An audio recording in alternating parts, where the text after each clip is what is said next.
एक राजा जो सिर्फ नाम का था, एक सिपाही जो अपनी कसम निभा रहा था, एक रानी जो सिर्फ एक पत्नी नहीं एक जंग लड़ रही थी, और एक लड़का जो कोमा में पड़ा था मगर उसके छुपाए राज किसी के लिए खतरा बन सकते थे। वेस्टरोस में चली शतरंज की मोहरें, कुछ नए रिश्ते बने, कुछ पुराने टूटे और कहानी एक नए मोड़ की तरफ बढ़ने लगी।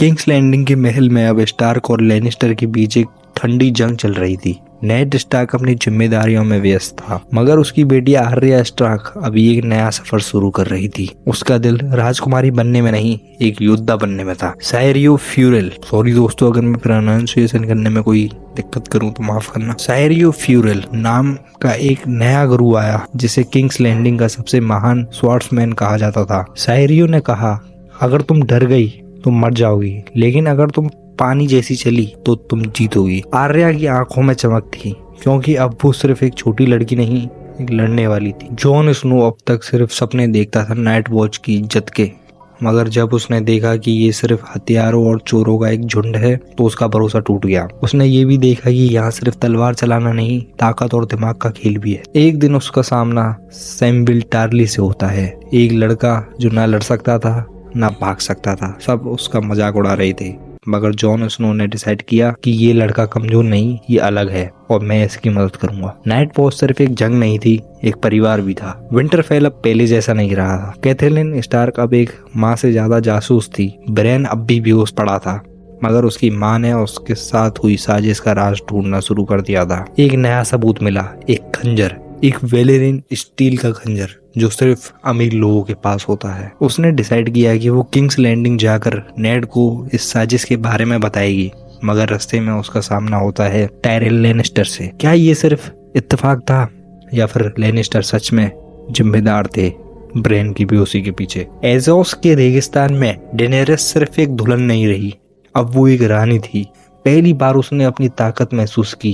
खाल डोगरों का पूरा कबीला उसके एक इशारे पर चलने को तैयार था। पहले कबीले के लोग उसे पूछते नहीं थे, पूजना मतलब उसे पूछते तक नहीं थे, पर बाद में जब उसने अपना डायलॉग कहा, मैं सिर्फ डोगरों की पत्नी नहीं उसके लोगों की रानी भी बनूंगी, तो लोगों में उत्साह और जोश जाग गया। जोरा मोरमोट ने देखा कि डेनेरिस अब एक छोटी लड़की से एक असली खलीसी बन रही है। किंग्स लैंडिंग में लैनिस्टर अपनी ताकत दिखाने लगे थे। जेमी लैनिस्टर एक एक तलवारबाज से झगड़ा करता है, सिर्फ ये दिखाने के लिए कि वो किसी से कम नहीं। दूसरी तरफ नेड स्टार्क को अब समझ आने लगा था कि रॉबर्ट बरेथियन राजा जरूर है, पर वो लैनिस्टर का बस एक मोहरा बन चुका है। एक शाम एक सीक्रेट मीटिंग में उसे एक और बड़ा राज मिलता है, रॉबर्ट का एक हरामजादा बेटा भी है। और तभी विंटरफेल में एक चमत्कार होता है, ब्रेन की आंखें खुल जाती हैं, मगर जो सपने उसने देखे वो एक बुरा शगुन लग रहे थे। उसने अपनी माँ से कहा, मैं एक बुरा सपना देखा, एक 3 आंखों वाला कौवा जो मुझे बुला रहा था। ये सिर्फ एक सपना था या ब्रेन को कुछ और दिख रहा था जो किसी और को नहीं दिखा? एक लड़का जो कोमा में था अब जग चुका था, एक रानी जो गुलाम थी अब रानी बन चुकी थी, एक सिपाही जो सिर्फ लड़ने आया था अब एक दोस्त बन चुका था, और एक राजा जो शिकार पर गया था उसे कोई फर्क ही नहीं पड़ता कि उसके महल में क्या हो रहा है। ये सिर्फ एक शुरुआत थी, खेल अभी शुरू ही हुआ था। हर जंग तलवार से नहीं दिमाग से जीती जाती है, और हर कहानी सिर्फ राजाओं की कहानी नहीं होती। कभी कभी टूटे हुए लोग भी सबसे ज्यादा ताकतवर होते हैं। वेस्टरोस की सियासत और भी गहरी हो चुकी थी। एक तरफ किंग्स लैंडिंग में एक शतरंज की मोहरे चल रहे थे, तो दूसरी तरफ द वॉल और एज़ोस में नए राज सामने आ रहे थे। ये कहानी है उन लोगों की जो अलग थे, जो टुकराए गए, मगर जो इस दुनिया को बदलने वाले थे।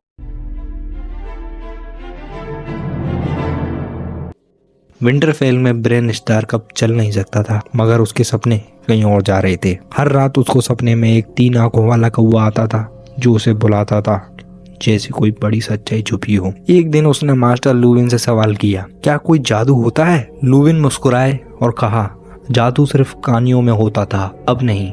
मगर ब्रेन जानता था ये सिर्फ एक कहानी नहीं थी, कुछ और था जो उसे बुलाने की कोशिश कर रहा था। दी वॉल पर जॉन स्नो अब सिर्फ एक सपने देखने वाला लड़का नहीं रहा, अब वो लड़ रहा था मगर उसने देखा कि एक नया भर्ती सैमुअल टार्ली एकदम अलग था। ना लड़ सकता था ना भाग सकता था। जब बाकी भर्ती हुए लोग उसका मजाक उड़ा रहे थे, जॉन उसके समर्थन में खड़ा हो गया था। सैम ने अपनी कहानी सुनाई। मेरे पिता ने कहा था कि या तो मैं नाइट वॉच ज्वाइन करूं या फिर मर जाऊं। मेरे पास कोई और रास्ता नहीं था। जॉन ने फैसला किया वो सैम का रक्षक बनेगा। जिस दुनिया ने सैम को ठुकराया था, जॉन स्नो ने उसमें एक ताकत देखी थी। किंग्स लैंडिंग अभी भी एक धोखों का शहर था। नेड स्टार्क अब तक सिर्फ एक सिपाही था, मगर अब वो राजाओं का शिकारी बन रहा था। उसने जाना कि रॉबर्ट बरेथियन का एक हरामजादा बेटा भी है, गेंड्री। गेंड्री एक सिंपल लोहार था, मगर उसके खून में बरेथियन की ताकत थी। नेड को समझ आया अगर किसी को ये सच पता चल गया तो ये लड़का मार दिया जाएगा। और वैसे ही एक दिन गेंड्री के मालिक को अचानक मार दिया गया। क्या ये सिर्फ एक इत्तेफाक था या कोई इस लड़के का नाम हमेशा के लिए मिटा देना चाहता था? विंटरफेल छोड़ने के बाद कैथरीन स्टार्क ने एक फैसला किया। वो नेड को ब्रेन के हादसे की सच्चाई बताने किंग्स लैंडिंग जाएगी, मगर रास्ते में उसका सामना टायरन लैनिस्टर से हो गया। कैथरीन को यकीन था कि टायरन ही जिम्मेदार था ब्रेन के गिरने की साजिश का। उसने सभी घुमक्कड़ लॉर्ड डॉन को बुलाया और कहा, ये रहा टायरन लैनिस्टर, ये एक कातिल है और मैं इसे इंसाफ के लिए ले जा रही हूँ। टायरन शॉक्ड था। एक नया खिलाड़ी अब सियासत की जंग में फंस चुका था। एज़ोस के रेगिस्तान में डेनेरिस टारगेरियन अब सिर्फ एक दुल्हन नहीं रही थी, अब वो एक खलीसी बन चुकी थी।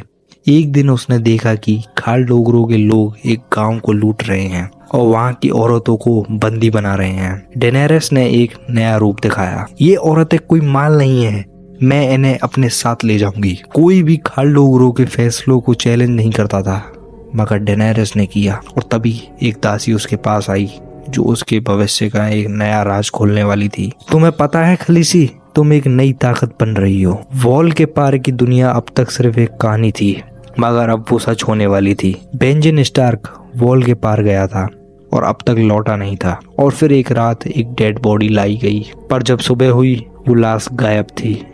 क्या ये एक बुरा शगुन था या जो कहानियों में सुना था वो अब सच होने वाला था? जॉन स्नो अब तक सिर्फ इंसानों से लड़ रहा था, मगर अब उसे किसी और चीज से लड़ना था। एक सिपाही जो सच्चाई ढूंढ रहा था, एक रानी जो पहचान बनाने निकली थी, एक लड़का जो अपनी लाश से भी लौटा नहीं था, और एक राज अब खुलने वाला था।